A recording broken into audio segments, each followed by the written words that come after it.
الرحیم نحمدہ ونصلی علی رسولہ الکریم اما بعد۔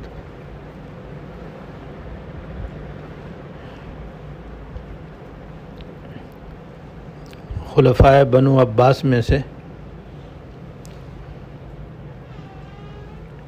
ایک خلیفہ واثق باللہ ہے۔ خلفائے بنو عباس میں سے ایک خلیفہ واثق باللہ ہے۔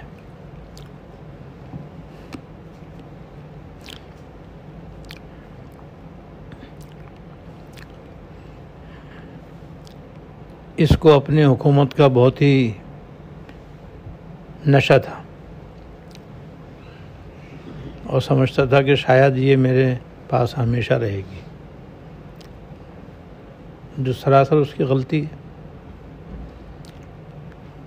اور اس کے نتیجے میں وہ اپنے رعایا کے حقوق کی ادائیگی نہیں کرتا تھا،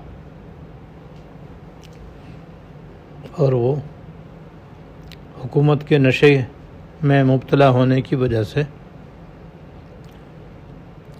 رعایا کے حقوق نہیں ادا کرتا تھا بڑے رعب اور دبدبے والا۔ اس کا ایک خادم خاص تھا،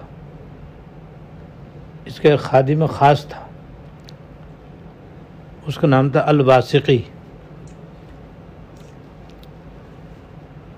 جب خلیفہ واثق باللہ بیمار ہوا اور مرض الموت میں مبتلا ہوا تو اس کی خدمت خادم خاص الواسقی کے سپرد ہوئی کہ تم خلیفہ کی خدمت کرو۔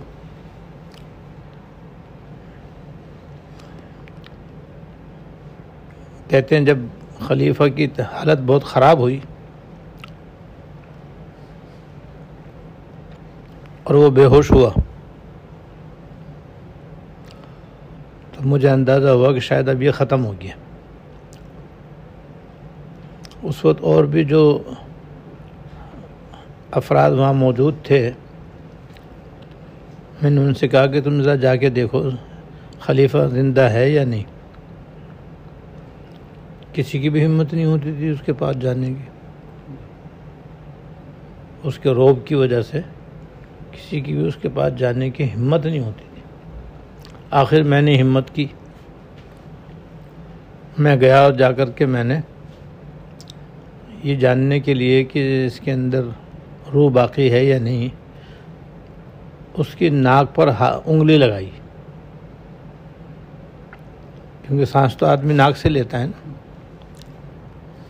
تو میں نے ناک دبائی اپنی انگلی کے ذریعے، تو اچانک اس نے آنکھیں کھول دیں۔ اچانک اس نے دونوں آنکھیں کھول دیں، مگر یہ بس آخری مرتبہ اسے کھولی، پھر اس کے بعد کھلی رہی بس وہ۔ لیکن آنکھ کھلنے سے اتنا مجھ پر خوف طاری ہوا کہ ایک تو میں گر گیا، اور اچانک گرنے سے میری تلوار بھی ٹوٹ گئی، بلکہ اس کا کچھ حصہ میرے جسم میں گھس گیا۔ اس کا اتنا رعب تھا اور مجھ پر اس کا اتنا خوف طاری ہوا کہ میں گر گیا۔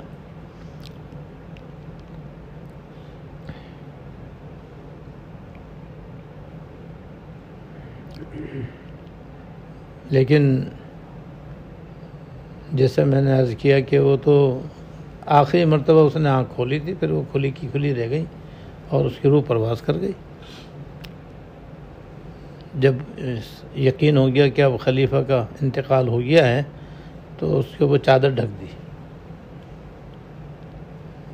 تو یہ الواسقی جو اس کا خادم خاص ہے، اس کا کہنا یہ ہے کہ تھوڑی دیر کے بعد میں نے دیکھا کہ اس کی آنکھوں کے سامنے کوئی چیز حرکت کر رہی ہے۔ خلیفہ کے آنکھوں کے سامنے چادر کے اندر کوئی چیز حرکت کر رہی ہے، تو میں پھر گھبرایا کہ اب پتہ نہیں کیا بات ہے، کیا چیز ہل رہی ہے۔ اب جو میں نے چادر ہٹا کے دیکھا تو ایک چوہا جو ہے اس کی دونوں آنکھیں نکال کر بھاگ رہا تھا۔ جب میں نے یہ منظر دیکھا تو ایک دم لا الہ الا اللہ میری زبان پہ جاری ہو گیا، لا الہ الا اللہ، لا الہ الا اللہ، لا الہ الا اللہ۔ کہ اللہ کی شان دیکھو۔ تھوڑی دیر پہلے یہی دو آنکھیں کھلی تھیں تو میں دھڑام سے نیچے گر گیا، تلوار ٹوٹ گئی، جسم میں گھس گئی، خوف کی وجہ سے یہ ہوا۔ اور اب یہ عبرت کا مقام ہے کہ وہی آنکھیں جن سے میں اتنا خوف زدہ ہوا تھا چوہا نکال کے لے جا رہا ہے۔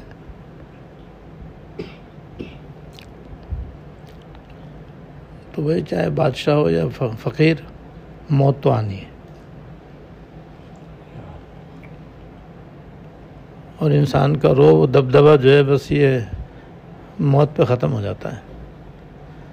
اس لیے زندگی میں اس سے بچنا چاہیے، یعنی زندگی میں اپنی موت سے سبق لینا چاہیے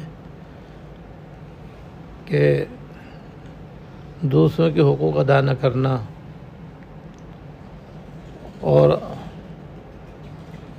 دوسروں پر ظلم و ستم ڈھانا،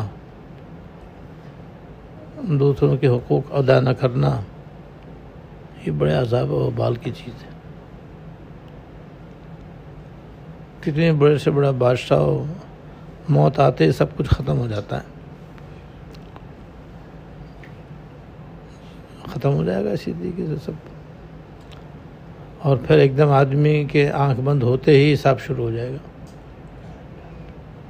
زندگی میں جو کچھ کیا ہے سب کا حساب دینا ہوگا، تو حساب آسان نہیں ہے، بڑا کٹھن مرحلہ ہے۔ دعا کرنی چاہیے کہ اللہ تعالیٰ ہمیں ہمارے ساتھ آسان حساب کا معاملہ فرمائے، بلکہ یہ دعا ہونی چاہیے کہ اللہ تعالیٰ حضور کی امت کے ان 70,000 آدمیوں میں ہم کو شامل کر دیں جو بغیر حساب و کتاب کے جنت میں جائیں گے۔ اور ایک روایت میں ہے کہ ان میں سے ہر ایک کے ساتھ مزید 70,000 ہوں گے، تو اللہ تعالیٰ ان میں شامل کر دیں، اس لیے کہ کون اللہ تعالیٰ کو حساب دے سکتا ہے بھائی، اور وہ بھی ساری زندگی کا، کسی ایک چیز کا نہیں، ساری زندگی کا حساب ہے۔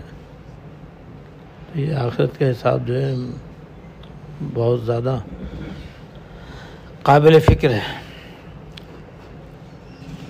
آخرت کے حساب کے بارے میں جگر مراد آبادی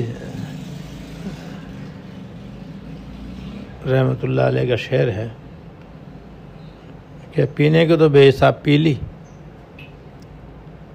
اب ہے یوم حساب کا دھڑکا۔ پینے کو تو بے حساب پی لی، اب ہے یوم حساب کا دھڑکا۔ شو میں ان کو شراب پینے کی عادت تھی، اس کے بارے میں کہہ رہے ہیں کہ پی تو لی لیکن اب آخرت میں کس منہ سے جاؤں گا۔ اور اللہ تعالیٰ نے سوال کر لیا کہ بھئی ہم نے تو شراب حرام کی تھی، تو نے کیوں پی؟ تو میں کیا جواب دوں گا؟ لیکن جس کے دل میں یہ دھڑکا ہوتا ہے نا، اس کو توبہ کی بھی توفیق ہو جاتی ہے۔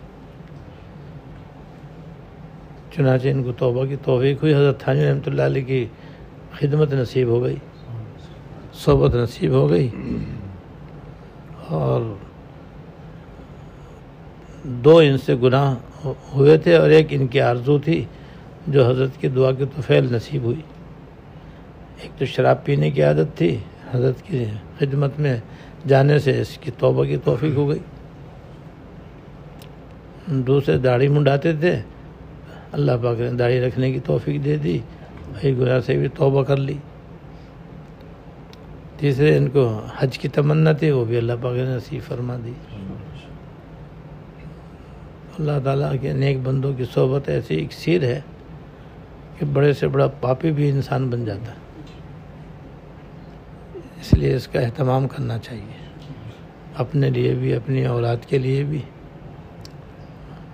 اور اکڑ پھون سے آدمی بچے، روب داب سے آدمی بچے، ظلم و ستم سے آدمی پرہیز کرے، ہمیشہ عاجز بن کے رہے، تو جو عاجز بن کے رہتا ہے دنیا میں بھی صحیح رہتا ہے، آخرت میں بھی صحیح رہتا ہے۔ ورنہ تو دیکھ لو واثق باللہ کا انجام کیا ہوا، اور آخرت میں اس پہ کیا گزری وہ اللہ ہی بہتر جانے۔ یہ بڑا عبرتناک واقعہ ہے، اللہ تعالی ہمیں عبرت لینے کی توفیق دے اور ہم سب کو اپنی آخرت کی صحیح فکر عطا فرمائے۔ وآخر دعوانا الحمدللہ رب العالمین۔